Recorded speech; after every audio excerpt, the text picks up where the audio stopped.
আমি যখন নবীর রওজার সামনে গেলাম বাজান, অটোমেটিকলি আমার চোখ বেয়ে বেয়ে পানি পড়ে। আমি আমার মাইন্ডকে প্রশ্ন করলাম কি হয়েছে?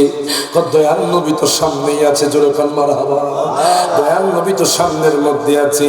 আমি নবীর রওজার সামনে দাঁড়ায়া বাজান একটা নাতে রাসূল পড়তাম বাজান, যেই নাতে রাসূল পড়ে আমি মদিনা শরীফ গেছি, জোরে কান মারহাবা। আমি 1 বছর ধরে মাঝে মধ্যে বাজান নামাজের মধ্যে বাজান এই নাত শরীফটা পড়তাম, আশিকি হুজুরের নাত। আপনারা কি বলতে চান? আপনারা কি সবাই পড়তে চান? তাহলে সকলে আমার সাথে যারা মদিনা যাইতে চান, আটঘরিয়ার মানুষ, ইনশাআল্লাহ একদিন না একদিন এই নাটটা তাহাজ্জুদ করে পড়ার চেষ্টা করবেন, রাতের গভীরে উঠে একাকী পড়ার চেষ্টা করবেন, দেখবেন একদিন না একদিন আপনার মদিনা যাওয়া হয়ে যাবে। তাই সবাই মহব্বতে আমার সাথে হাত তুলে কম, সবাই হাত তুলে, সবাই হাত তুলে।